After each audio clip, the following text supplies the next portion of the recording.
Hello again. Time for another attempt at some stuff and a question.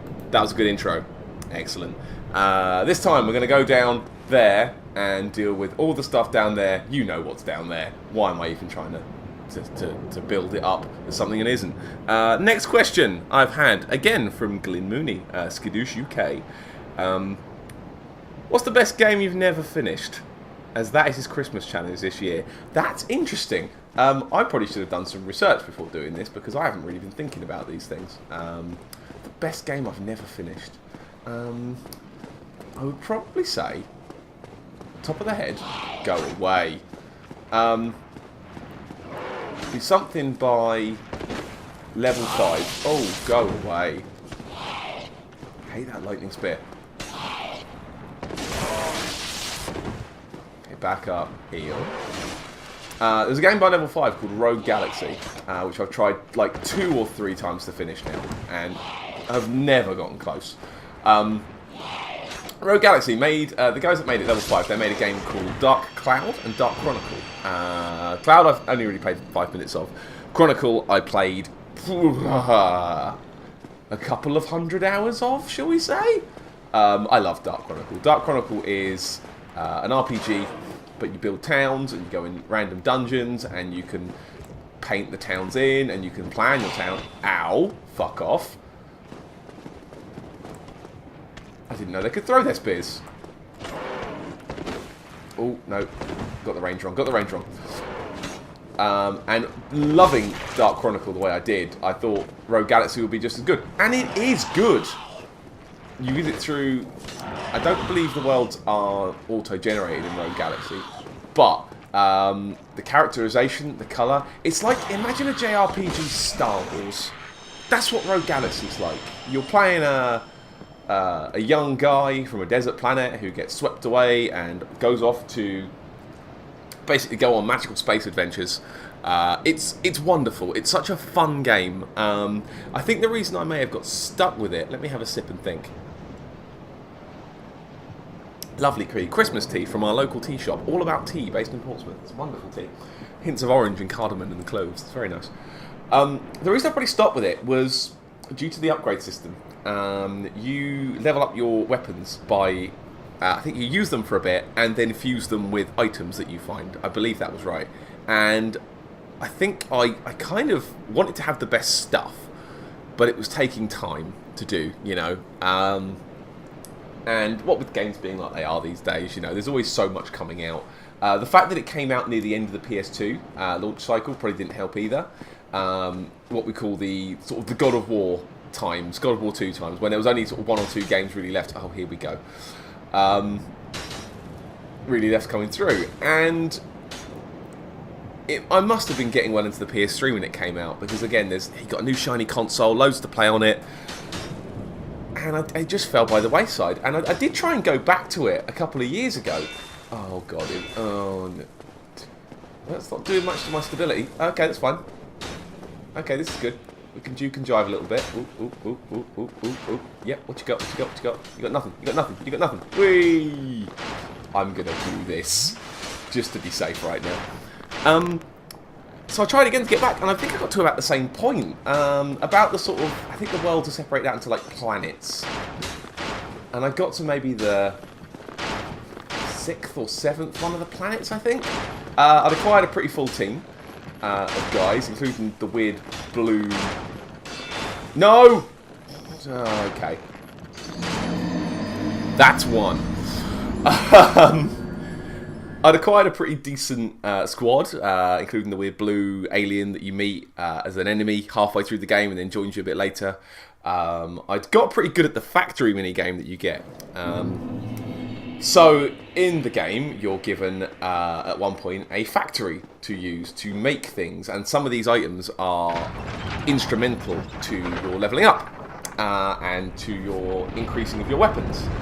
You can't level your weapons up until you've got the right kind of stuff to make your new weapons, and the factory does some of this. And essentially it plays a bit like if anyone's played Infinifactory on the PS4 and the computer, if you played it on the PC on the computer, or any of the games by sort of Space Chem, that sort of thing, you're basically setting up a production line to build the thing you want, and everything has to be timed to perfection. So you've got to have your both materials hitting the mixing machine at the same time, or it won't work.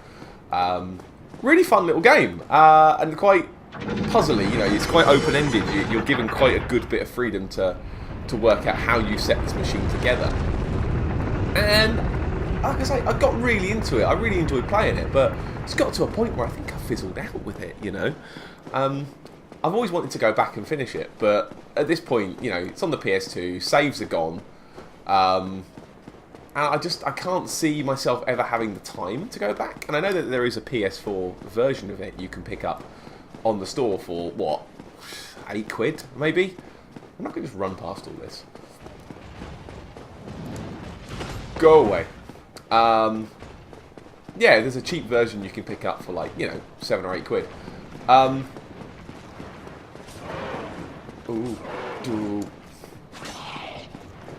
I don't know. It's a good game. Like, aesthetically, it is lovely. It is exactly the kind of thing that I enjoy. It's space, it's bright colours, it's got this real sort of chunky look to it that only level 5 games can really manage. In the same way that kind of Pokemon games have a look, level 5 games have a very definite look. You can fuck off, and you can fuck off. Nice. They have a very, very different look to them, and the sort of thing you'd expect to see it in Ni no Kuni, because they made that as well. What else is there that I've not finished that I've always wanted? So I'm just looking at my shelf now in front of me and seeing if there's anything that's jumping out. No, I finished Burnout. No, I suppose Disgaea's up there. I finished the first Disgaea on the PSP. Afternoon of Darkness, I think it was called at that point. Give me my stuff, give me my stuff. Ooh. But never really got into the sequels, and the sequels are really good as well. Oh, fine, okay, alright, that's 2.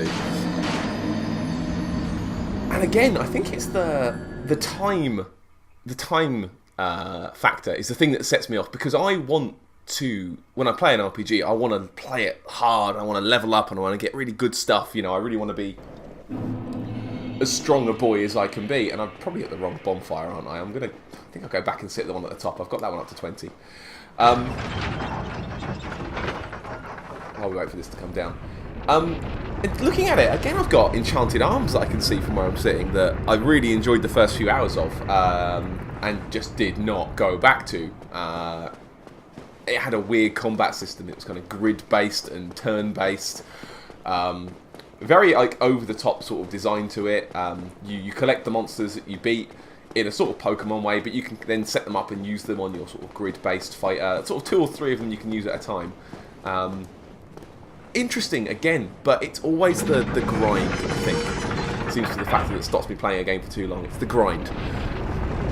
Because, you know, time for the humble brag, you know, I'm quite busy these days, you know. I work full-time. I'm going to go back and tag that bonfire. I'm going to be clever about this. I work full-time these days, you know, I'm working 40-odd hours a week. I get home, then have a whole house to look after, you know, got to keep that clean. Turns out, owning a house, things get dirtier way quicker than you'd think. Most of my evenings are spent just pottering around tidying up. That's a lie. And you know, I've got to see, you know, I've got to spend time with my wife, and you know, I've got to see my friends as well. And when I'm gaming on the TV these days, usually I'll play something I can play in shorter bursts that don't require as much commitment. Actually, the Souls games are quite good for that, because you can save anywhere. You can do a bit, and then bugger off and come back later if, you know, if it's going well. And you know, time between deaths, as I've proven, are about 5 minutes at the moment. But games that require a longer investment for me. Good example, Laura's playing Final Fantasy 15 at home at the moment, and she's really getting on with it, but I can't see myself taking the time to play that. You know, I can't see myself taking hours and hours and hours and hours of my time to essentially to play an RPG that I'm not going to have time to finish. Oh wow, I can really level that up, can't I? I might do that. So yeah, long games. Long games are the games that I don't play forever. Long games. And they're the ones that I'd really love to finish and don't. Give me a short game, give me a 4-hour game, and I will knock that through, and I will love it. I can't think of any short-form games that I've started and not finished.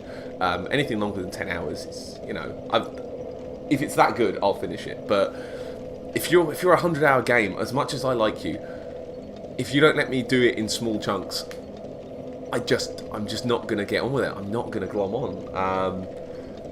Yeah, I think there's your answer. Big RPGs are the games that I want to play more of and just don't get time to finish. I'm going to call that there. I'm going to see if I can do about some leveling up for my gear, because no one wants to sit and watch me play with a menu and talk about it for 20 minutes. So I will see you on the next episode. Thanks for watching. Goodbye.